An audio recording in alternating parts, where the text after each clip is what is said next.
హరి ఓం. పరమేశ్వర స్వరూపమైన సభకి నమస్కారం. కాలానుగుణంగా ఎప్పుడెప్పుడు ఏ కార్యక్రమాన్ని ఎలా చెయ్యాలి అన్న విషయాన్ని స్మృతి గ్రంథాలు చెప్తాయి. కృష్ణాష్టమిని ఎలా నిర్వహించాలి, అసలు ఆ రోజున ఏ కార్యక్రమాలు చెయ్యాలి, శ్రీరామనవమి నాడు ఏ కార్యక్రమం చెయ్యాలి, మహాశివరాత్రి నాడు ఏం చెయ్యాలి, కార్తీక మాసంలో ఆకాశదీపం అంటే ఏమిటి, అసలు ఆకాశదీపాన్ని ఎలా తయారు చేయాలి, ఆకాశదీపం ఏ సమయంలో పైకి పంపాలి, అప్పుడు ఏమని ప్రార్థన చెయ్యాలి, దాని వలన వచ్చే ప్రయోజనం ఏమిటి, ఇవన్నీ కూడా స్మృతి గ్రంథములు అంటే ఒక ప్రత్యేకమైనటువంటి కాలమునందు చేయబడే విశేషాల్ని కూలంకుషంగా వివరణ చేస్తాయి. లేదా ఒక ప్రత్యేకమైనటువంటి ఉపాసన, ఏదో హనుమదుపాసనకి సంబంధించిన విషయాలు ఉన్నాయనుకోండి, పరాశర స్మృతి చెప్తుంది. అలా చెప్పేటటువంటి గ్రంథాల్ని స్మృతి గ్రంథములు అంటారు. ధర్మరాజు గారు శ్రౌత కర్మల గురించి నేను విరాట మహారాజు గారికి చెప్తాను అంటున్నాడు. అంటే ఆయన వేదం బాగా చదువుకున్నాడు.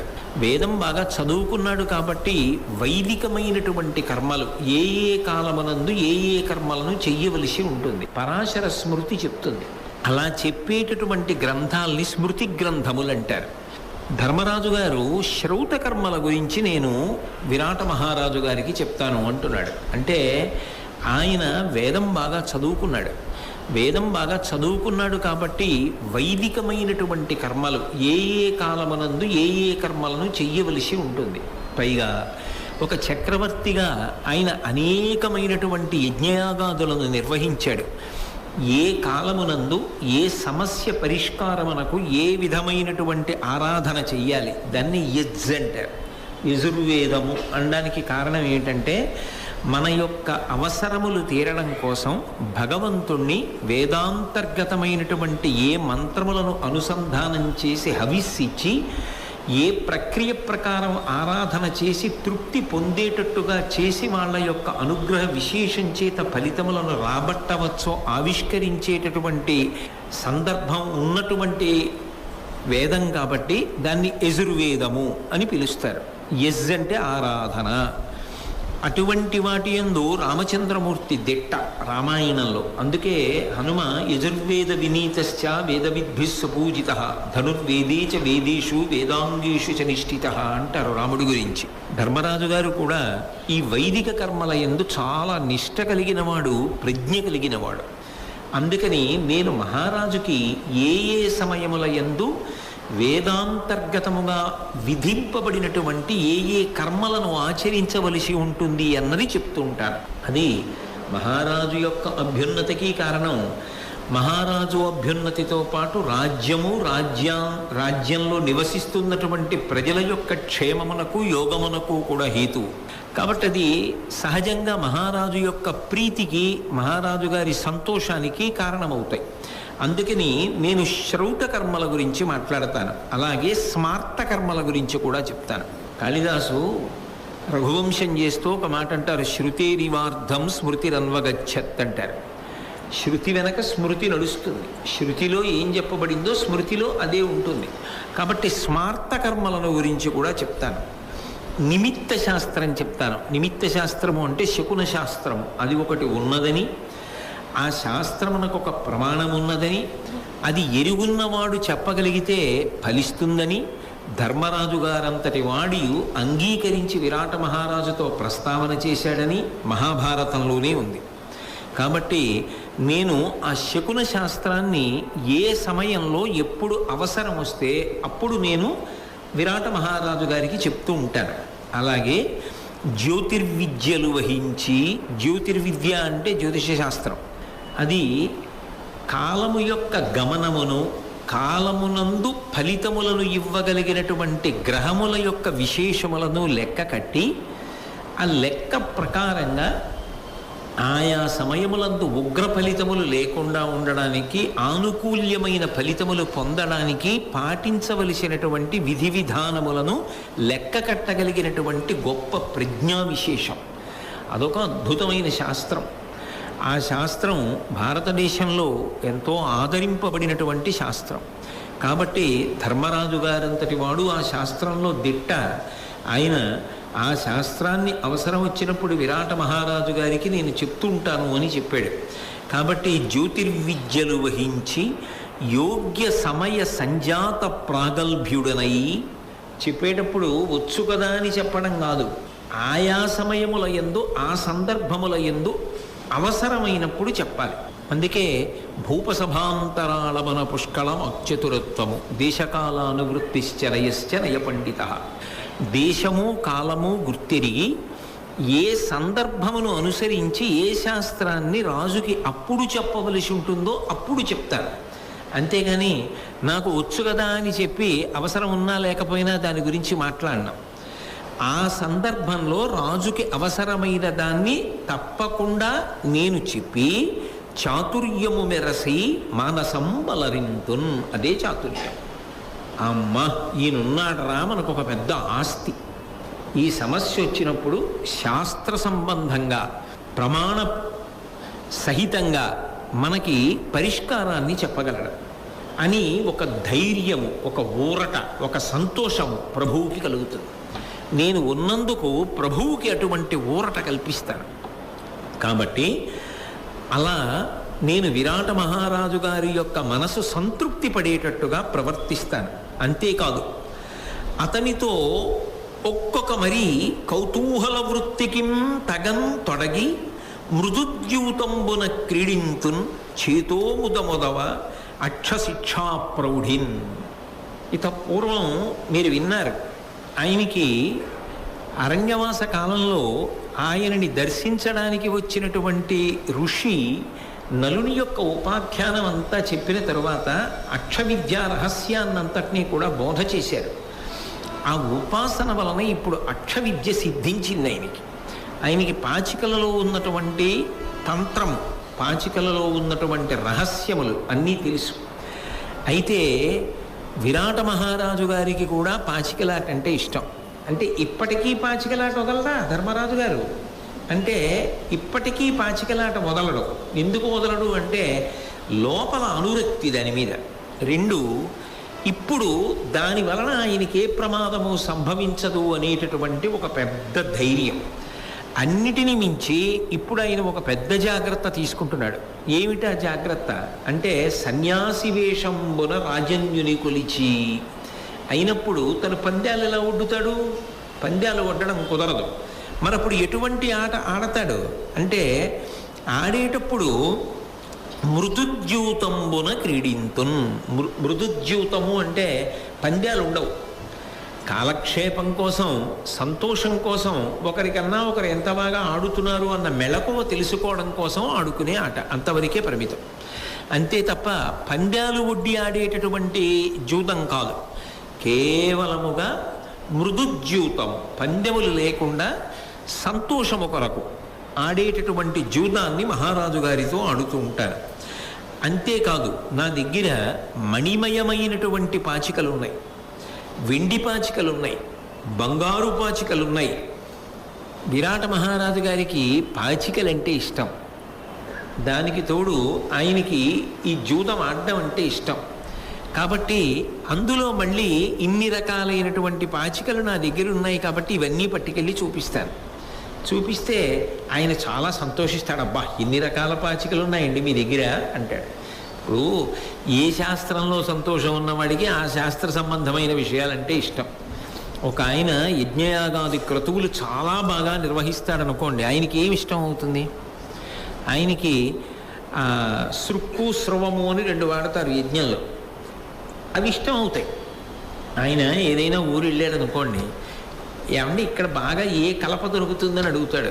ఫలానా చెట్లు బాగా దొరుకుతాయండి అని అన్నారనుకోండి, అగ్నిహోత్రంలో నెయ్యి వేస్తున్నప్పుడు ఏ కారణం చేత కూడా ఆ కర్ర అంటుకుని అగ్ని చేత దగ్ధము కాకుండా తట్టుకోగలిగినటువంటి కర్ర ఇవ్వగలిగిన చెట్లు ఆ ప్రాంతంలో ఉన్నాయనుకోండి, మీరు చాలా బాగా క్రతువు చేయించారండి, సంతోషం. అంటే అయితే మీరు ఒక్క ఉపకారం చేసి పెట్టండి, నాకు ఒక్క సృక్కు స్రవం చేయించిస్తారేమిటి అంటాడు. ఒకప్పుడు కంచికామకోటి పీఠాధిపత్యం వహించినటువంటి మహాపురుషులు చంద్రశేఖరేంద్ర సరస్వతి మహాస్వామి వారు కామకోటి మఠంలో ఒక గొప్ప కార్యక్రమాన్ని నిర్వర్తింపచేశారు. యజ్ఞం అంతా అయిపోయింది. అయిపోయిన తర్వాత దానికి మంత్రభాగాన్ని సమన్వయం చేస్తూ బ్రహ్మస్థానంలో కూర్చున్నారు మహానుభావుడు. కార్యక్రమం అంతా అయిపోయిన తర్వాత అందరికీ ఇవ్వవలసినటువంటి తాంబూలాలు ఇచ్చేశారు. ఆయన బ్రహ్మస్థానంలో ఉన్న వ్యక్తిని అలా ఉండండి అని లోపలికి వెళ్ళారు. తన కుటీరంలోకి వెళ్ళి ఒక 5 నిమిషాల తర్వాత బయటికి వచ్చి ఆయనకు ఒక సృక్కు బహూకరించారు. సృక్కు అంటే నెయ్యి వేస్తారు, ఆ ఆజ్యము తర్వాత హవిస్సు మొదలైనవి వేయడానికి ఉపయోగించేటటువంటి కొయ్య పరికరం పట్టుకొచ్చి బహూకరించాడు. ఆయన అంత గొప్ప కొయ్య పరికరం, అటువంటి సృక్కుస్రువాలు ఇప్పుడు చూడాల. ఇప్పుడు ఇంత యజ్ఞాలు చేయించి ఆయన మురిసిపోయి అందున ఇచ్చింది ఎవరు? మహాస్వామి వారు. ఇంతకన్నా గొప్ప ప్రతిఫలం, ఇంతకన్నా గొప్ప బహుమానం నాకేముంటాయి అని తెచ్చి దాచుకున్నారు. దాచుకుని నేను ఒకప్పుడు శ్రీశైలం పెడితే, శ్రీశైలంలో ఏదో కారణానికి నేను కూడా ఒక హోమంలో పాల్గొన్నప్పుడు ఆయన నాకు ఇది తీసుకొచ్చి చూపించి దీని వెనక ఇంత కథ ఉందని చెప్పి నేను అన్నిటికన్నా అపురూపంగా దీన్ని దాచుకుంటూ ఉంటానండి అని చెప్పారు. ఏ రంగంలో ఉన్న వాళ్ళకి ఆ రంగానికి సంబంధించిన వస్తువులంటే ప్రీతి ఉంటుంది. ఆ పాచికలాట ఆడడంలో ఉత్సాహం ఉన్నటువంటి వాడికి బంగారు పాచికలు, వెండి పాచికలు, మణిమయమైన పాచికలు ఇన్ని రకాలుగా ఉంటాయని అవి చూడడంలో సంతోషంగా ఉంటుంది. కావలసింది ఏమిటంటే ప్రభువు యొక్క మనసు సంతోషం పెట్టడం. అందుకని అవి కూడా మూట కట్టి పట్టుకెడతారు కొలువుకి. పట్టుకెళ్ళి అవకాశం వచ్చినప్పుడు అవి చూపిస్తారు, ఆయన ఎంతో సంతోషిస్తారు. కాబట్టి ఈ విధంగా నేను అక్కడ కాలక్షేపం చేస్తాను. కాబట్టి నాకు వచ్చినటువంటి ఇబ్బంది ఏం లేదు. నేను మానసికమైనటువంటి ధృతితో నా అజ్ఞాతవాస కాలాన్ని నిర్విఘ్నంగా పూర్తి చేస్తాను అని చెప్పారు. తర్వాత భీముడు, అర్జునుడు, నకులుడు, సహదేవుడు, ద్రౌపదీదేవి వాళ్ళు ఏ వేషములలో అజ్ఞాతవాసాన్ని పూర్తి చెయ్యాలి అన్న విషయంలో ఒక నిర్ణయాన్ని ప్రకటించారు. వాళ్ళకి మహానుభావుడు యమధర్మరాజు గారి యొక్క వరం ఉంది కాబట్టి వాళ్ళు ఏ వేషాలలో అజ్ఞాతవాస కాలమునందు సంచరించాలని సంకల్పం చేశారో అటువంటి వేషములు వాళ్ళకి అమరుతాయి. ధౌమ్యుడు వాళ్ళతో ఉన్నాడు అప్పటి వరకు. ఇక వాళ్ళు విరాటరాజు గారి యొక్క కొలువుకి వెళ్ళిపోయే ముందు ధౌమ్యుడు వెళ్ళిపోతాడు. అందుకని ఆ ధౌమ్యుడు అప్పుడు ఉపదేశం చేశాడు. ధౌమ్యుడు చేసినటువంటి ఉపదేశం చాలా అద్భుతంగా ఉంటుంది. నిజానికి అది కేవలము పాండవులకు చేసినటువంటి ఉపదేశం కాదు. ప్రభుత్వ కార్యాలయాల్లో కానీ బయట కానీ ఉద్యోగాలు చేసే వాళ్ళందరూ కూడా ధౌమ్యుడు చెప్పినటువంటి ఆ విషయాలన్నీ చదువుకోవాలి. నిజంగా అన్ని అద్భుతమైన విషయాలు చెప్తాడు. ఇన్నాళ్ళు మీరు ప్రభువులుగా కూర్చుని పరిపాలన చేశారు తప్ప మీరెప్పుడూ కూడా ప్రభువుని సేవించడం మీకు తెలియదు. ప్రభువుని సేవించేటప్పుడు ఎన్ని జాగ్రత్తలు తీసుకోవాలో తెలుసా అని ఇలా ప్రవర్తించండి అని. అందున సమావేశం జరుగుతున్నప్పుడు ఏ కాలమునందు తుమ్మకూడదో, ఏ కాలమునందు దగ్గకూడదో, ప్రభువు మాట్లాడుతున్నప్పుడు ఎప్పుడు ఆవలించకూడదో, దాని వలన ఎంతంత విపరీతములు ఏర్పడతాయో, ఎంత జాగరూకతతో ప్రవర్తించాలో ధర్మరాజు గారి దగ్గర నుంచి పాండవుల్ని, ద్రౌపదీదేవిని కూర్చోపెట్టి ఆయన బోధ చేశాడు. చిత్రం ఏమిటంటే ఇవన్నీ మాకు తెలియనివి ఏమిటండి అని అనరు వాళ్ళు. పురోహితుడు వాళ్ళ హితం కోసం చెప్తున్నాడు. చెప్తున్నప్పుడు బహుశ్రద్ధాభక్తులతో వింటాడు ధర్మరాజు. అది ఆయన గొప్పతనం.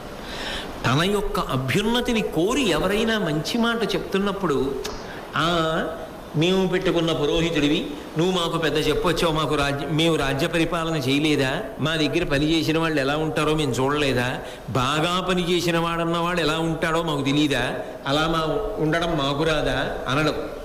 పరమ జాగ్రత్తతో వింటాడు. మీరు కావ్యం మారుతుందంతే, కానీ పెద్దల యొక్క లక్షణాలు మాత్రం ఎప్పుడూ ఒక్కలాగే ఉంటాయి. శ్రీరామాయణంలో రామచంద్రమూర్తిది ఇదే విధానం. ఏదైనా ఒక విషయం మీద చర్చ జరుగుతున్నప్పుడు అందరూ చెప్పినటువంటి మాటలు సావధానంగా వింటాడు, కానీ తను చెప్పవలసిన నిర్ణయాన్ని మాత్రం నిర్మోహమాటంగా చెప్తాడు.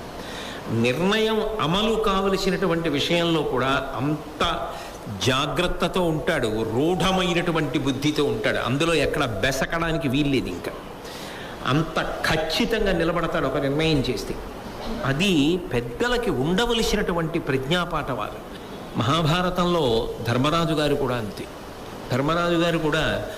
మంచి మాట ప్రేమతో చెప్తున్నారు అంటే చెవి ఒగ్గి వింటాడు. ధర్మరాజంతటి వాడు వింటున్నాడు అంటే మిగిలిన నలుగురు సోదరులు వింటారు. ఇది జీవితంలో ఉండవలసినటువంటి ప్రధాన లక్షణాల్లో ఒకటి. మనం ఎక్కువ మాట్లాడడం కన్నా అవతల వారు మాట్లాడుతున్నప్పుడు వినడం కూడా మనకి రావాలి. అంతేకాని అసలు అవతల వారు మాట్లాడడానికి అవకాశం ఇవ్వకుండా ఎప్పుడూ మనమే మాట్లాడడం మొదలు పెడితే అసలు మనకి అవతల వారి దగ్గర నుంచి సమాచారం ఉండదు. కొంతకాలానికి విసుగెత్తిపోతారు. ఆయన దగ్గరికి వెడితే మాట్లాడడానికి ఏముండదండి, వినడానికే ఉంటుంది. ఆయన మననేం మాట్లాడినవ్వడం. మనం 2 అక్షరాలు చెప్పేటప్పటికీ ఆయన 2 గంటల తర్వాత మాట్లాడి మనని పంపిస్తాడు తప్ప మనం చెప్పింది ఆయన వినడం. అసలు ఒకవేళ విన్నా ఆయనకి గుర్తుండదు కూడా. ఆయన అనుకున్నదే ఆయన ధోరణి అన్నట్లుగా ఉండకూడదు మనిషి. ఎందుకనంటే ఒక్కటి జ్ఞాపకం పెట్టుకోండి, మన జీవితాన్ని ఒబ్బిడి చెయ్యాలి అంటే, మన జీవితాన్ని ఉద్ధరించాలి అంటే ఎక్కడి నుంచి దానికి తగిన సలహా వస్తుంది అంటే మన మీద అవ్యాజమైనటువంటి ప్రేమ ఎక్కడుంటుందో వాళ్ళ మనసులోంచి వస్తుంది మన క్షేమము కోరి మంచి సలహా.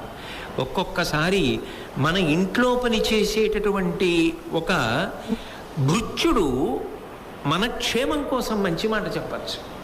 ఒక్కొక్కసారి మన వాహనాన్ని నడిపేటటువంటి వాహన చోదకుడు ఎంతో మంచి మాట చెప్పచ్చు.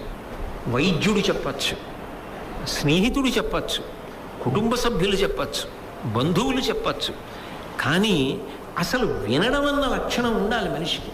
అసలు వినడం అన్నది చేత కాదనుకోండి, వినడం విషయంలో భేషజం అన్నది ఉందనుకోండి, వాడు చెప్పొచ్చేవాడు నేను వినేవాడిని, నాకు తెలియని విషయాలా వాడు నాకు చెప్పేది ఏంటి అన్న భావన ఒకటి ఉందనుకోండి, వాడు జీవితంలో చాలా కోల్పోతాడు.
అదే సందర్భంలో చెప్పడం విషయంలో కూడా జాగ్రత్త ఉండాలి.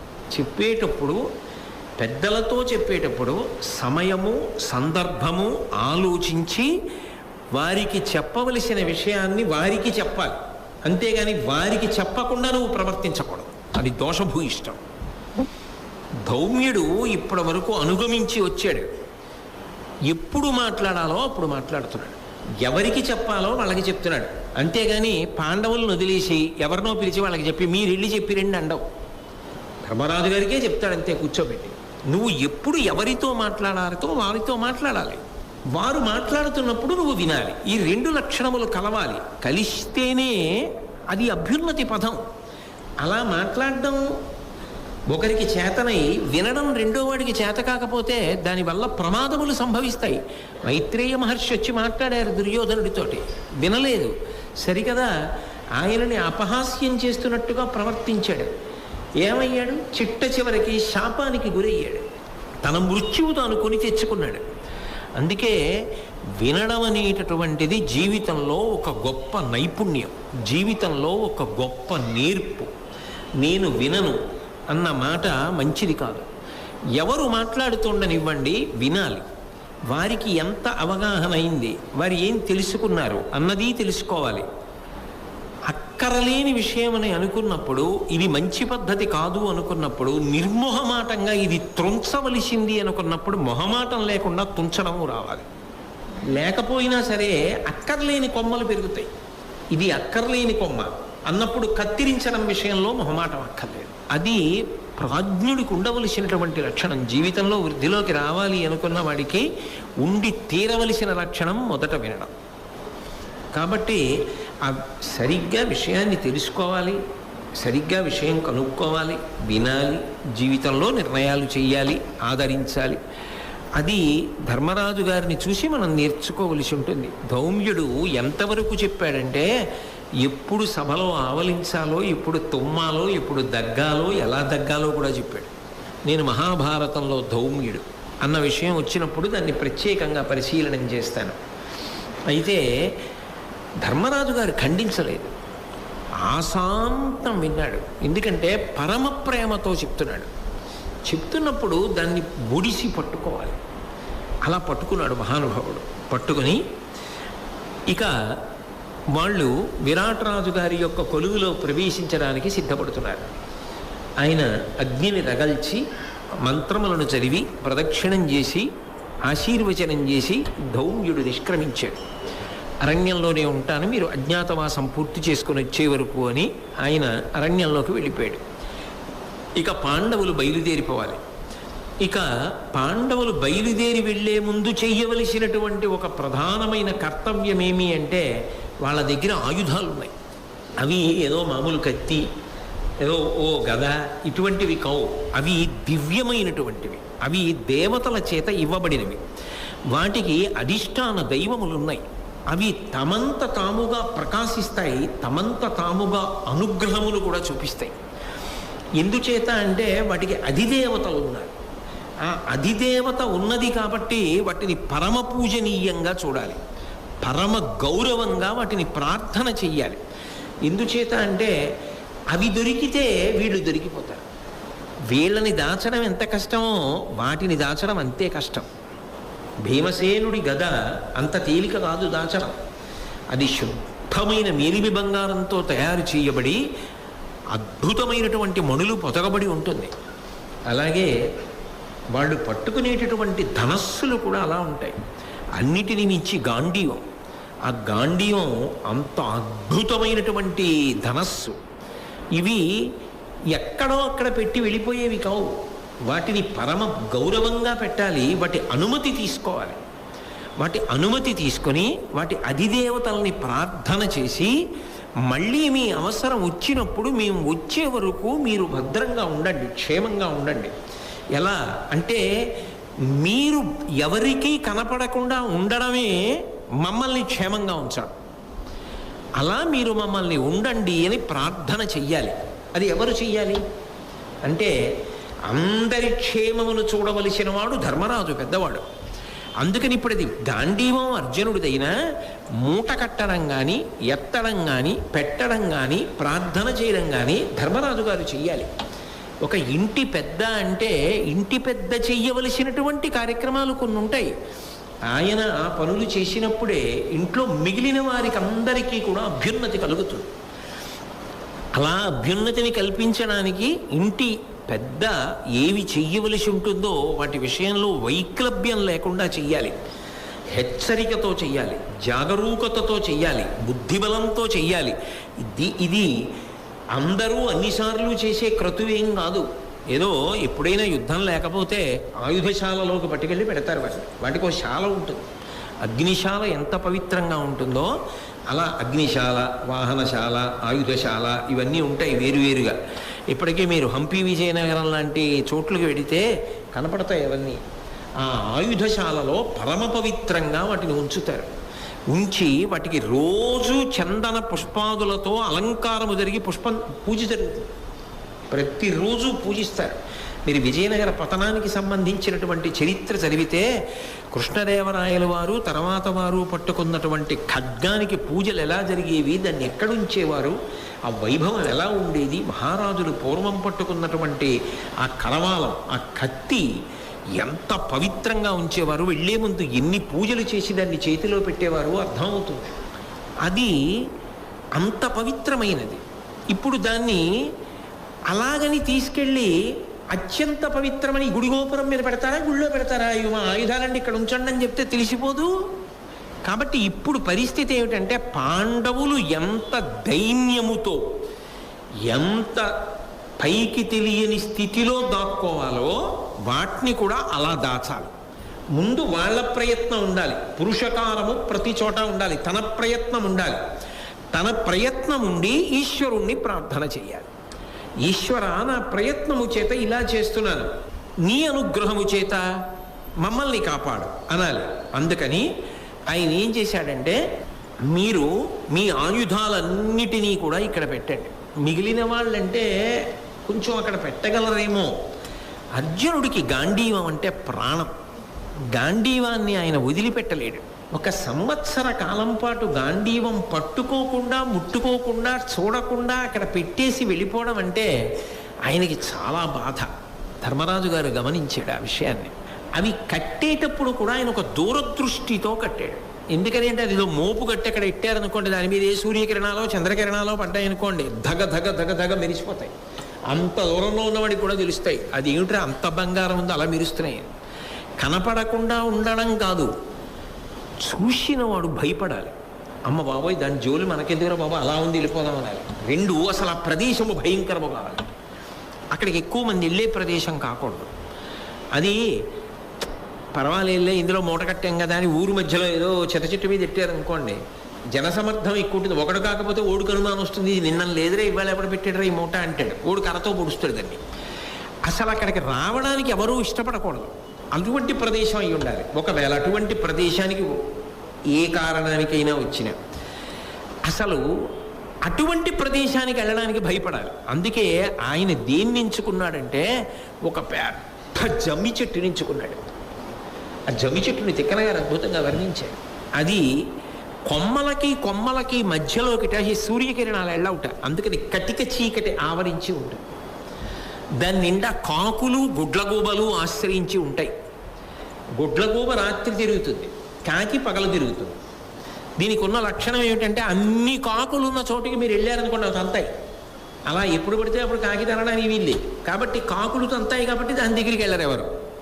రాత్రి అయితే గుడ్లగూబలు తిరుగుతాయి.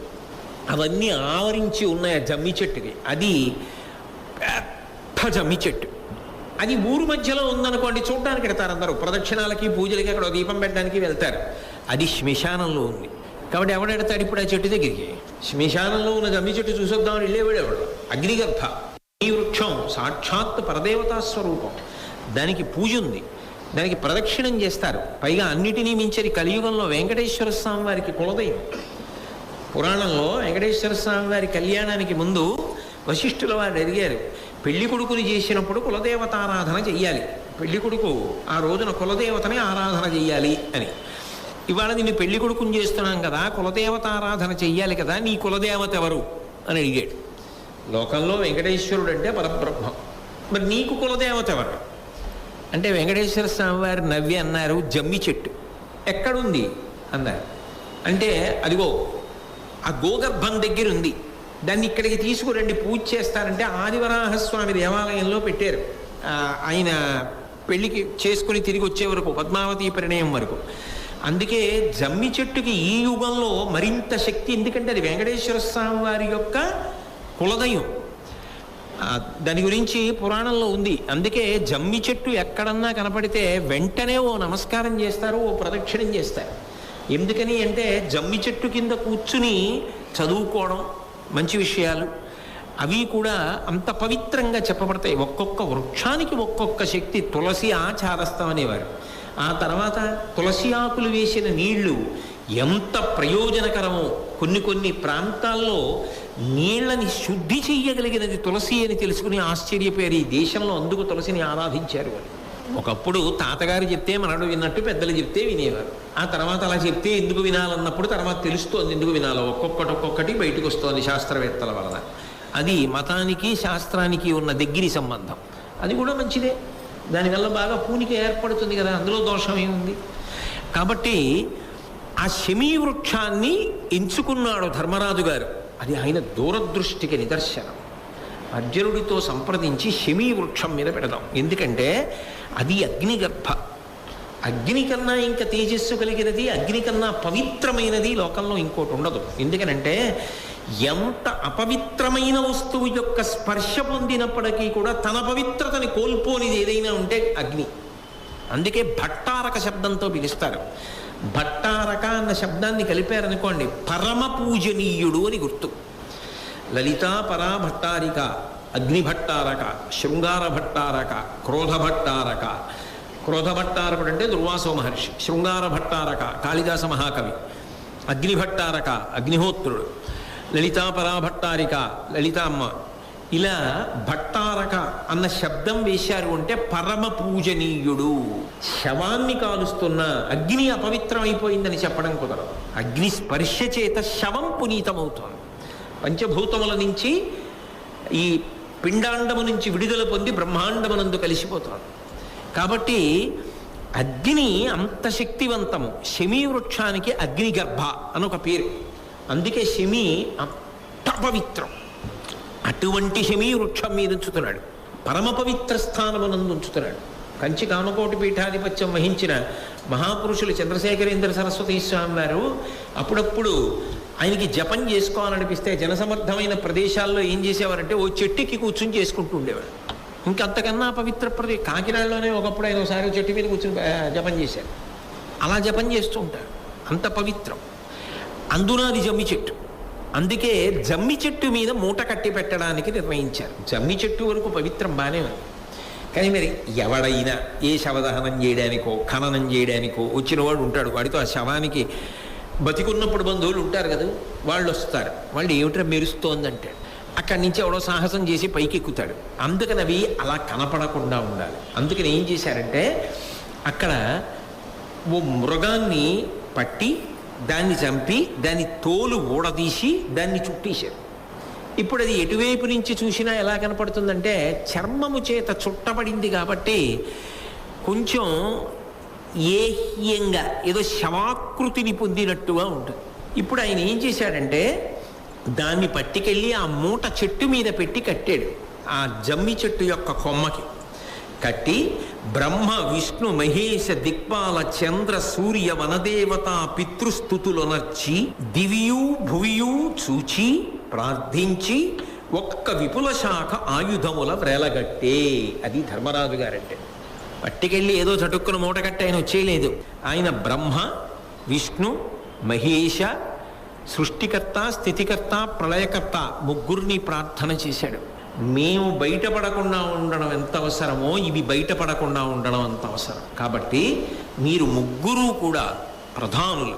కాబట్టి మిమ్మల్ని నేను ప్రార్థన చేస్తున్నాను, ఏ కారణము చేత ఇవి బయటపడకుండుగాక, మా అజ్ఞాతవాసం అయిపోయే వరకు ఎవరికీ తెలియకూడదు. అలాగే దిక్పాల, ప్రతి దిక్కుకి అధిదేవతలు ఉంటారు. ఏదో తూర్పుకి ఇంద్రుడు, దక్షిణానికి యమధర్మరాజు గారు, పశ్చిమానికి వరుణుడు, ఉత్తరానికి కుబేరుడు, ఇలాగ ఆయా దిక్కులకు కాకుండా ఇంకో 4 ఉన్నాయిగా, 8 దిక్కులకు ఉన్నటువంటి ఆ దిక్పాలులను పూజ చేశాడు. ప్రార్థన చేసి అన్ని దిక్కుల నుండి మీరు కూడా రక్షిస్తూ ఉండండి. ఎవరూ వీటి జోలికి వెళ్ళకూడదు, ఎవరికి అసలు వీటి దగ్గరికి వెళదామన్న బుద్ధి కలగకూడదు, అలా కాపాడండి. అలాగే చంద్ర సూర్య, రాత్రివేళ చంద్రుడు, పగటివేళ సూర్యుడు, మీరు కాపాడండి. వనదేవతలందరినీ ప్రార్థన చేశాడు. ఎందుకని? అక్కడ అన్ని చెట్లు ఉంటాయి కాబట్టి ఆ వనదేవతల్ని ప్రార్థన చేశాడు. పితృస్థుతులు నర్చి పితృదేవతల్ని ప్రార్థన చేశాడు. ఎందుకనంటే ఆ పితృదేవతల యొక్క అనుగ్రహము బిడ్డల యొక్క అభ్యున్నతికి కారణం. అందుకే వివాహాది క్రియల యందు కూడా పితృదేవతల యొక్క ఆరాధనము విధింపబడి ఉంటుంది. ఆ పితృదేవతల్ని ఆరాధన చేస్తూ ఉంటారు. అందుకని పితృదేవతలకి ప్రార్థన చేశాడు. మీ బిడ్డలం కదా, మేము చాలా క్లిష్టమైనటువంటి కాలంలో ఉన్నాం కదా, మేము బయటపడకుండా ఉండడం ఎంత అవసరమో ఈ ఆయుధములు బయటపడకుండా ఉండడం అంత అవసరం. కాబట్టి మీరు అనుగ్రహాన్ని వర్షించి ఇవి ఎవరికంట పడకుండా కాపాడండి. దివియు భువియును చూచి ప్రార్థించి ఒకసారి ఆకాశం వంక చూశాడు. చూసి ఆకాశాన్ని ప్రార్థన చేశాడు. భూమిని చూశాడు, భూమిని ప్రార్థన చేశాడు. అంటే రక్షింపబడాలని కోరుకున్న వాడికి అన్ని వైపుల నుండి రక్ష కలుగుతుంది. ఎంత రక్ష పెట్టాడో చూడండి ఆయుధాలకి. నిజానికి తమ 5గురికి ద్రౌపదీదేవికి కూడా ఆయన ఇంత రక్ష పెట్టుకోవాలి, ఆయుధాలకు అంత రక్ష పెట్టాడు. ఎందుకనంటే అంత దివ్యమైనటువంటి ఆయుధములు. ఆ ఆయుధములు దొరికితే వాళ్ళు దొరికిపోయినట్టే. అందుకే అంత రక్ష కల్పించి ఒక్క విపుల శాఖ ఆయుధముల వ్రేలగట్టే. ఆ కొమ్మ కూడా చాలా బలమైన కొమ్మ అయి ఉండాలి. ఒక ఏడాది పాటు ఎంత పెద్ద గాలి వేసినా, ఎంత వర్షం వచ్చినా, ఎంత ఊగినా విరగకూడనిదై ఉండాలి. అది విరిగి కింద పడితే అంత గట్టి కొమ్మను ఒకదాన్ని చూసుకోవాలి. అంటే ఆయన ఎంత సూక్ష్మబుద్ధితో ప్రవర్తించాడో తిక్కన గారు అంత గొప్ప ప్రత్యక్ష ప్రసారం చేస్తున్నారు రచనతో. నిజానికి ఈ పద్యాలు చదువుతున్నప్పుడు కళ్ళ ముందు కనపడుతుంది. చిన్న విషయాన్ని కూడా విడిచిపెట్టకుండా ఇంత హృద్యంగా ప్రతిపాదించగలిగినటువంటి శక్తి కవనమునందు కలగడం అంటే అది శారదాదేవి యొక్క అనుగ్రహం. భవిష్యత్ తరాలకి ఆ బుద్ధి కుశలతను అందించారు మహానుభావులు. ఎంత జాగ్రత్తగా, ఎంత బాగా ఆలోచించి చేశాడో చూడండి. కట్టి ఆయుధములను ప్రార్థన చేశాడంటే ఆయుధముల యొక్క అధిదేవతలను ప్రార్థన చేశాడు. ఏమంటే నరునకు నాకుందక్కగా ఒరులకు మీ రూపు సుపకున్నది, విష విస్ఫురిత భుజగ భంగి భయంకర మూర్తులు దాల్చి ఉండగా వలయుజుడి. ఒక్క నాకు అర్జునుడికి తక్క మీరు మీ యొక్క రూపాల్ని ఎవ్వరికీ చూపించవద్దు. మిగిలిన వాళ్ళు ఎవరైనా తెలిసి కానీ తెలియక కానీ ఈ మూట దగ్గరికి వస్తే ఇవి ఆయుధముల వలె కనపడకుండా భయంకరమైనటువంటి సర్పముల వలె కనపడేటట్టుగా మీరు నన్ను అనుగ్రహించండి. మీరు ఎప్పుడూ కూడా ఎవ్వరికి దగ్గరికి వచ్చి ఒకవేళ చూసినా అది గాంధీ వల్ల కనపడకూడదు, గదలా కనపడకూడదు, భయంకరమైన సర్పాకృతిలో కనపడాలి. వెంటనే వాడు దిగి పారిపోతాడు తప్ప ఆయుధములుగా మీరు కనపడవద్దు. అంటే మీరు ఇక్కడ ఒక విషయాన్ని జ్ఞాపకం పెట్టుకోవాల్సి ఉంటుంది. అది భౌతికమైన ఆయుధము కాదు. ఆ అధిదేవతని ప్రార్థన చేసినప్పుడు అది అవసరమైతే తన రూపు మార్చుకుంటుంది. మార్చుకుని తననెవరు పట్టుకోవాలో వాడిని కాపాడుకుంటుంది. తన వలన వాడి యొక్క ఉనికి తెలియకుండా కాపాడుతుంది. అంటే ఆయుధములు దివ్యములు. అందుకే మీరు సనాతన ధర్మంలో ఒక విషయాన్ని పరిశీలనం చేస్తే ఆయుధములు దివ్యములై పట్టుకున్న వారిని అనుగ్రహిస్తాయి ఒక్కొక్కసారి. దేవతాస్వరూపము దివ్యమై ఆయుధములు శక్తి పొంది భక్తులను అనుగ్రహిస్తాయి ఒక్కొక్కసారి. ఇక్కడ ఆయుధములు దివ్యములు, దానివలన పాండుసుతులు లాభపడ్డారు. వాళ్ళకి తగిన ఆయుధములవి. ఒక్కొక్కసారి ఆయుధముల కన్నా ఆయుధములు పట్టుకున్న వాళ్ళ యొక్క శక్తి వలన ఆయుధములు భక్తులను అనుగ్రహిస్తాయి. ఉదాహరణకి లలితా సహస్రనామ స్తోత్రంలో లలితామ్మవారు ఉంటారు. ఆవిడ ఏదో మనోరూపేక్షుకోదండ పంచతన్మాత్రసాయక, అలాగే క్రోధాకార అంకుశోజ్వల, 4 చేతులలో 4 పట్టుకుంటుంది ఆవిడ. పట్టుకుంటే ఆవిడ చేత్తో పట్టుకున్నటువంటి 5 పువ్వులు పంచతన్మాత్రలైతే ఆ 5 పువ్వులది శక్తి, ఆవిడిది శక్తి అంటే నిజానికి ఆ పువ్వులది కాదు శక్తి, ఆవిడ శక్తి పువ్వులలోకి వెళ్ళి మన అనుగ్రహిస్తుంది. ఆవిడ అంకుశం పట్టుకుంటే అంకుశంది కాదు శక్తి, ఆవిడ శక్తి అంకుశంలోకి వెళ్ళి మన కోపాన్ని పోగొడుతోంది. ఆవిడ పట్టుకున్న చెరుకు విల్లుది కాదు శక్తి, ఆవిడ శక్తి చెరుకు విల్లులోకి వెళ్ళి మనని కాపాడుతోంది. ఆవిడ శక్తి ఆయుధములలోకి వెళ్ళి ఆయుధములు మనని కాపాడుతుంటాయి. అందుకే ఆ ఆయుధములు మనని ఉద్ధరణ చేస్తాయి. అందుకు కదా లలితా సహస్రంలో మరి ఆయుధ స్తుతి చేస్తున్నాం. అమ్మవారి చేతుల్లో ఉన్న ఆయుధాలని గురించి స్తోత్రం చెయ్యట్లా, 4 చేతుల్లో ఉన్న వాటి గురించి. కాబట్టి ఆ ఆయుధములు అవసరమైతే రూపుని మార్చుకోగలిగినటువంటి ఆయుధములు, అంత దివ్యమైనటువంటి ఆయుధములు, దేవతలు అనుగ్రహించి ఇచ్చినవి, వాటికి అధిదేవతలు ఉన్నారు. అందుకే అంత శక్తివంతములు కాబట్టి వాటి పట్ల అంత మర్యాద చూపించాడు. చూపించి వాటిని ప్రార్థన చేసి, నరునకు నాకుందక్కగా నరులకు మీ రూపు చూపకున్నది. ఒక్క నాకు ఎప్పుడైనా వస్తే మధ్యలో అవసరమైతే మీరు మీ రూపాల్లో కనపడండి. అసలు అలా వచ్చే అవకాశం ఉంటుందా? ఉండదు. ఏ కారణము చేతనైనా అలా రావడం జరిగితే ఒక్క నాకు మాత్రమే మీ రూపంతో కనపడాలి. 2 అర్జునుడికి కనపడాలి. ఆయనకి ఏమి తోచిందో భవిష్యత్. అర్జునుడు వెళ్ళవలసి వచ్చింది కదా మరి. కౌరవులందరూ కలిసి గోగ్రహణానికి వచ్చినప్పుడు గోవుల్ని రక్షించడానికి అర్జునుడు ఒక్కడే ఉత్తర కుమారుణ్ణి సారథం చేసుకుని వెళ్ళవలసి వచ్చింది. నాకు తప్ప ఎవరికీ కనపడకూడదంటే ఆ రోజున గాంధీవం ఎక్కడి నుంచి వస్తుంది అర్జునుడికి? అంటే ఇక్కడ మీరు ఒక విషయాన్ని గమనించవలసి ఉంటుంది. యోగి అయిన వాడు, ధర్మాన్ని పట్టుకున్నవాడు, భక్తి అంటే ధర్మమే, ధర్మాన్ని పట్టుకున్నవాడి నోటి వెంట ఏ మాట వస్తుందో అది ఏదో అవసరానికి వస్తుంది, అది ఈశ్వర ప్రేరణతో వస్తుంది, అది భవిష్యత్ అవసరాల్ని తీర్చడానికి వస్తుంది. అందుకే అది యోగి మాట. ఆ మాట ఏదో అలవోకగా రాదు, అలా రావడం మనకి ఏదో కారణం ఉంటుంది. భవిష్యత్తుని దృష్టిలో పెట్టుకుని ఈశ్వరుడు ఇప్పుడు పలికిస్తాడు. అందుకే నాకొక్కనికి తప్ప అనలేదు, నాతో పాటు అర్జునుడికి కూడా కనపడండి అన్నాడు. ఆ మాట కాపాడేసింది. కాబట్టి నరునకు నాకుందక్కగా వరులకు మీ రూపు సుపకున్నది, విషవిస్ఫురిత భుజగభంగి భయంకర మూర్తులు దాల్చి ఉండగా వలయుజుడి. ఇక ఎవరొచ్చినా, భీముడు వచ్చినా, నకులుడు వచ్చినా, సహదేవుడు వచ్చినా కూడా మినహాయింపు లేదు, పావుల్లాగే కనపడతాయి. అవి ఆయుధాలుగా ఉపకరించవు.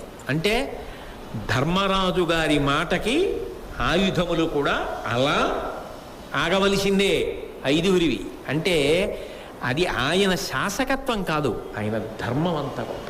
ఆ ధర్మము చేత అలా వశవర్తుల్ని చేసుకున్నాడు ఆయన అని. ఒక శవాన్ని ఒకదాన్ని చూశారు. అక్కడ ఎవరో ఒక యాచక వృత్తిలో ఉన్నటువంటి ఒక స్త్రీ శవం పడిపోయి ఉంది. ఎవరో తెచ్చి అక్కడ పడేశారు. ఆ శవాన్ని జాగ్రత్తగా తీసి ఆ చెట్టు కొమ్మకి ఆయుధాల మూటతో కలిపి కట్టాడు. కట్టి శవదర్శనం ఉత్తమమైంది. సరే, అది ముట్టుకోవడం అన్న విషయాలు అవి వదిలిపెట్టండి. అప్పటికి ఆయన తీసుకున్న జాగ్రత్తలో అంతర్భాగం. ఎందుకంటే ఈ జాగ్రత్త లేకుండా వెళ్ళిపోయి అక్కడ కూర్చుని ఆ తర్వాత వేళ్ళు విరుచుకున్నాడు అనుకోండి, రోజు రాత్రి ఒకసారి వెళ్ళి చూసిరంటరా అంటే ఇంకేం అజ్ఞాతవాసం. అంటే ఆయన యొక్క బుద్ధి కుశలత. అందుకని ఏం చేశాడంటే ఈ శవాన్ని తీసుకెళ్ళి పైన కట్టండి అన్నాడు. ఎవరినో కట్టించినా ఆయనే కట్టాడు. పైకి ఎక్కి ఆయుధాల మూట ఇలా తిన్నగా ఉంటుంది కదా, చూడగానే అది శవంలా కనపడుతుంది. శవంలా కనపడమే కాదు, దగ్గరికి వచ్చి అదేంటో చెట్టు మీద శవంలా కట్టారని దగ్గరికి వచ్చి చూసినా శవంలా ఉండాలి. అయితే ఇక్కడ అనుమానం వస్తుంది, అది ఆకర్షిస్తుంది. శవానికి 2 ఉంటాయి, ఖననమో దహనమో, చేస్తే కాల్చడం లేకపోతే పూడ్చడం, 3వది ఏమి ఉండదు దానికి. ఇంకా కాల్చను లేదు, పూడ్చను లేదు, చెట్టు మీద కట్టారేమిట్రా అని చాలామంది వచ్చి చూసే అవకాశం ఉంటుంది కాదు. అందుకని అలా అనుమానం రాకుండా ఉండడానికి ఏం చేశాడంటే, మహా ఉంటే ఎవరు ఉండాలి అక్కడ? అక్కడ గడ్డి బాగా పెరుగుతుంది కాబట్టి ఏమైనా పశువుల్ని మేపడానికి వచ్చిన వాళ్ళు ఎవరైనా ఉంటే ఉండాలి. శవాల్ని కాల్చడానికో పూడ్చడానికో వచ్చిన వాళ్ళు బంధువులు ఎవరైనా ఉంటే ఉండాలి. వాళ్ళు ఎవరైనా దూరం నుంచి ఒకవేళ అదేమిట్రా శవాన్ని కొమ్మక్కడుతున్నాడు ఆయన ఎవడో అనుకోవాలి. ఇప్పుడు ఆయుధాలంటే కనపడద్దు అంటాడు, కానీ శవాన్ని శవంలా కనపడకుండా ఉండేలా అంటాడు. శవం శవంలాగే ఉంటుంది. అందుకని అక్కడికి ఎక్కి మిగిలిన తమ్ముళ్ళను కూడా చెప్పమని పెద్ద కేకేశాడు. కేకేసి చెప్పాడు, ఇది శతవృద్ధుమాజనవి, ఇప్పుడు మృత్యువు పొంది అట్లు చేయుదుము. కులప్రయుక్తమగుచున్న సనాతన ధర్మమిత్యరంగ దహనకర్మమొల్ల మది కానిదిగామును నిశ్చయించి మా మొదలటి వారనర్చు విధము కొనియాడితి మేము నీయడన్. ఇది మా అమ్మ 100 ఏళ్ళు వచ్చాయి, ఇప్పుడు చచ్చిపోయింది. మా వంశంలో ఆచారం ఉంది, ఇది పూర్వాచారం, శాస్త్రాల్లో చెప్పబడిందా అని అడక్కండి. మాకు పూర్వం నుంచి వస్తున్న ఆచారం, ఒక్కొక్కళ్ళ చోటకి ఒక్కొక్క ఆచారం ఉంటుంది. ఆ ఆచారంలో మేము భూమిలోనూ పెట్టి పూడ్చాం, కట్టెల మీద పెట్టి కాల్చాం, రెండూ ఉండవు, చెట్టు కొమ్మకు కట్టేస్తాం. కాబట్టి మా అమ్మని చెట్టు కొమ్మకు కట్టాం. ఇదేమిటి, ఇదేం పిల్లలు అని అనుకోకండి, మా పూర్వం వాళ్ళందరూ కూడా ఇలాగే కట్టారు. కాబట్టి మేము ఆ ఆచారం తప్పకూడదు, పూర్వులు ఏ ఆచారం పాటించారో ఆ ఆచారం పాటించాలి. అందుకని మేము కూడా మా అమ్మ శవాన్ని ఇలా కట్టేశాం అని పెద్దగా అరిచారు. ఎందుకని, ఎవడైనా ఒకవేళ చూడని వాడు ఉన్నా ఇది విని ఇదేమిటో చెట్టుకి శవాన్ని కట్టేస్తే చూద్దామని వస్తాడు. అలా వచ్చే అవకాశం ఉందా అసలు ఈ చెట్టు దగ్గరికి ఎవడన్నా? అంటే అసలు ఆ ప్రాంతం వైపుకి ఎవడో వెళ్ళడనుకోండి, అంత భయంకరంగా ఉంది ఆ శమీ వృక్షం. అన్ని కాకులు, గుడ్లగూబలు అలా ఉంది, బురద చుట్టూ, జంతు కళేబరాలు. అంటే ఈ మాట ఎవడికన్నా వినపడ్డా వాడు చెట్టుకు కట్టుకుంటే మనకెందుకు, భూమిలో పెట్టుకుంటే మనకెందుకు వచ్చిన గొడవ, అసలు అంత దూరం నుంచి చూసి బాబా అటువైపు వెళ్ళకండి అంటాడు ఎవడు. వెడితే అసలు ముందు వాడి ప్రాణాలు ఉంటాయని నమ్మకం ఉండదు, ఎందుకంటే ప్రకృతి అంత బీభత్సంగా ఉంటుంది. ఇప్పుడు ఒక్కొక్క వాతావరణము ఏం చేస్తుందంటే మనసుని కుంగిపోయేటట్టుగా చేస్తుంది. పెద్ద సంతోషం, ఉత్సాహం ఉండవు. కొన్ని ప్రదేశాలకు వెళ్ళారనుకోండి, దుఃఖాన్ని కూడా మరిచిపోయేటంత సంతోషకరంగా మనసుని ఆకర్షిస్తుంది. ఏదో నిజంగా విషాదంలో ఉన్నాడు కానీ ఓ సముద్రపు ఒడ్డుకి వెళ్ళాడనుకోండి, ఏ విశాఖపట్నం లాంటి చోట, అక్కడ బోరెడంత మంది పిల్లలు ఆడుకుంటూ సంతోషంగా మాట్లాడుకుంటూ నడుస్తూ ఏదో కార్యక్రమం జరుగుతూ ఆ సముద్ర కెరటాలు అలా వస్తూ చీకటి పడుతుంటే దీపాలతో ఓడలు అలా వెడుతూ అవన్నీ కనపడుతున్నాయి అనుకోండి, కాసేపు మర్చిపోతాడు. ఎంత సంతోషంలో ఉన్నవాడైనా శ్మశానానికి వెళ్ళాడు అనుకోండి, సంతోషం అంతా అక్కడ మర్చిపోవడం కాదు, ఇంటికి వచ్చాక కూడా కొంతసేపు సంతోషం ఉండదు కాదు. కాబట్టి అసలు అక్కడికి వెళ్ళిన వాడికి ఇదంతా బాగా చూసొద్దాం, అక్కడ ఏదో వినపడింది పెడదాం అనేవాడు ఉండడు. ఒకవేళ ఇది చాలా ఆశ్చర్యకరమని ఎవడన్నా వచ్చేవాడు ఉంటాడా ఈ చెట్టు దగ్గరికి? ఓ పరీక్ష చేశాడు, అంతకన్నా ఆశ్చర్యకరమైన పని ఒకటి చేసి అయినా ఎవడు రాలేదు. కాబట్టి ఇక్కడికి ఎవడు రాడని నిర్ణయించుకున్నాడు. ఒకవేళ వాడి కర్మ కొద్దీ వచ్చాడు, పీనుకు కనపడుతుంది పైన ముందు, ఆ తర్వాత ఇంకా పరిశీలనాత్మకంగా చూస్తే ఇంకోటి కూడా ఏదో కనపడినట్టు కనపడుతుంది, ఇంకా దగ్గరికి వెళితే పావులు కనపడతాయి. ఆ చెట్టు అటువంటిది, ఎవడు అక్కడికి వెళ్ళేది, ఇంకెవడ ఆయుధాలు పుట్టుకునేది. కాబట్టి బెంగలేదు. చూశాడు చెట్టు మీద అరిచి, ఎవడన్నా వచ్చాడా దూరంలో అని, ఎవడు రాలేదు. కాబట్టి బెంగలేదు అనుకున్నాడు. అనుకుని అప్పుడు మళ్ళీ ఆయుధాల వంక తిరిగి ఓ మాట స్పష్టంగా చెప్పాడు, నాకు అర్జునుడికి కనపడమని చెప్పాను కదా, కానీ బలవత్తరమైన కారణం చెప్పాడు, అందుకు కనపడ్డానంటావేమో భీముడి కదా. మిగిలిన ఆయుధాలు భీముడికి అసలు కనపడకండి, కానీ భీముడు ధార్తరాష్ట్రకుల భీషణ రోషుడు, చిత్తం ఇప్పుడు ఎట్లై మదమెత్తునో అతని ఆగ్రహవృత్తికి లోనుగాక మీరేమినైనా వంచన వహించి తొలంగుట మత్సమీహితంబు ఎమరకుండగా వలయు ఈ విషమాబ్దములోన అతనికి. ఓ ఆయుధములారా, ఒక్క విషయాన్ని గమనించండి. భీముడికి చాలా కోపం. అందులో ధార్తరాష్ట్రులు ఉన్నారే, దుర్యోధనాదులు, వాళ్ళంటే ఒళ్ళు మరిచిపోతాడంత కోపం. అంటే ధర్మరాజు గారు ముందు జాగ్రత్త పడుతున్నాడు. అయితే ఒకటి మీరు గమనించవలసింది, భీముడికి కోపం వస్తుందన్న మాట సత్యం, వస్తుంది. కానీ ఆయనంత బాగా ఆలోచించేవాడు, ఆయనంత బాగా కోపాన్ని అణిచిపెట్టుకునేవాడు, ఆయనంత బాగా అణిచిపెట్టుకుని కార్యాన్ని సాధించేవాడు కూడా నిజానికి పాండవులలో కనపడడు. విరాట పర్వంలో ఆయన అంత చతురుడు కాబట్టే కీచకుణ్ణి చంపగలిగాడు. ఇంకెవరైనా చేయగలరా అది? కాకపోతే ప్రథమ కోపం పక్కన ధర్మరాజు గారు లేరనుకోండి, ఏమో ఏమవుతుందో. అస్తమానం తమ్ముళ్ళని పట్టు కూర్చోడానికి ఆయనేమో ఎక్కడో ఉంటాడు, ఈయనేమో వంటశాలలో ఉంటాడు. ఆ వంటశాలలో ఉండగా ఏదో వినిపించింది అనుకోండి, అట్నుంచటే శ్మశానానికి వెళ్ళి ఓ కథ లాగితే అందుకని ప్రత్యేకంగా ప్రార్థన చేస్తున్నారు. భీముడికి ఆ దుర్యోధనాదులంటే తగని కోపం. ఏమో ఈ ఏడాదిలో ఎట్నుంచి ఎటు వచ్చినా ఏది విని ఏ ఒళ్ళు మరిచిపోయిన కోపంతో వచ్చి గప్పిస్తాడో మీరు అసలు కనబడద్దు భీముడికి అసలు కనబడడానికి వీల్లేదు.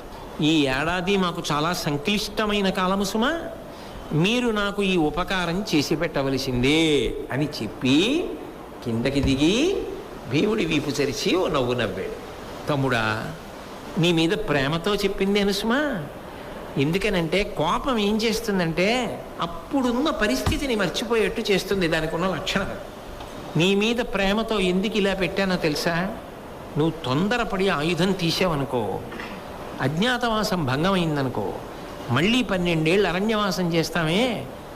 అప్పుడు అన్నయ్య పట్టాభిషేకం చేసుకోవలసిన వాడు యుద్ధానికి వెళ్ళి శత్రువుల్ని చంపి పట్టం కట్టవలసిన వాడిని తొందరపడిపోయి అన్నయ్య తెచ్చుకున్న వరాన్ని కూడా పాడు చేశానని 12 ఏళ్ళు మళ్ళీ ఏడుస్తావు. అలా నువ్వు ఏడవకుండా ఉండడం కోసమని నీ ప్రథమ కోపం చటుక్కున ప్రమాదం తేకూడదని నిమిషమెట్టాను తప్ప నీ మీద కోపంతో కాదు సుమా. కొన్ని నోటితో చెప్తాడు, కొన్ని చిన్న నవ్వుతో చెప్తాడు. కానీ ఆ నవ్వులో పరమార్థం అవతల వాడికి అర్థం అవుతుంది. భీముడికి అర్థమైంది, ఇది ప్రేమతో పెట్టినటువంటి నియమం. మా అన్నకి నా మీద ఎంత ప్రేమో మీరు విరాట పర్వం బాగా చదివితే అర్థమవుతుంది. ఈ సంఘర్షణ కొనసాగిందా లేదా అన్న విషయం కీచకుడి విషయంలో. కాబట్టి అన్నయ్య బెంగపెట్టుకోకు, నేను అలా చెయ్యనులే అన్నయ్య, పోన్లే నువ్వు ఆ నియమం పెట్టావు కదా అది నాకు మంచిదే అన్నట్టుగా భీముడు ఊరుకున్నాడు. అది వాళ్ళిద్దరికీ ఉన్న గొప్ప అనుబంధం. సర్వం శ్రీ ఉమామహేశ్వర పరబ్రహ్మార్పణమస్తు. స్వస్తి.